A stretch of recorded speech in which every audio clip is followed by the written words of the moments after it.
অনেক ক্ষেত্রে যেই লঙ্কায় যায় সেই রাবণ হয়। বাংলাদেশের মানুষ পরিবর্তন চায়, এই দুর্বৃত্তায়িত রাজনীতির অবসান চায়। কিন্তু আপনারা লক্ষ্য করেন, আপনারা বলেন 5ই আগস্টের পরে হাসিনা এবং তার লেসপেন্সাররা পালিয়ে গেছে। আমরা বলেছি ফ্যাসিবাদের পতন হয়েছে, কিন্তু মানুষের দুর্ভোগ কি কমেছে? এই যে পাড়া মহল্লায়, হাট বাজার, শিল্প নগরী, ব্যবসা প্রতিষ্ঠান সমিতি, বিভিন্ন জায়গায় চাঁদাবাজি, দখলবাজি কোনো কিছু বন্ধ হয় নাই। সরকারি প্রশাসন এখন অনেক ক্ষেত্রে অনেক রাজনৈতিক কর্মীদের কাছে অসহায় হয়ে যাচ্ছে। এইভাবে তো একটা দেশ চলতে পারে না।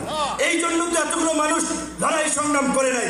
তাই আমরা সিদ্ধান্ত নিয়েছি আগামী নির্বাচনে জনগণের কাছে নিজেদেরকে বিকল্প হিসেবে উপস্থাপন করার জন্য, জনগণের কাছে নতুন নেতৃত্ব নিয়ে হাজির হওয়ার জন্য আমরা 300 আসনের প্রার্থী দিতে চাই।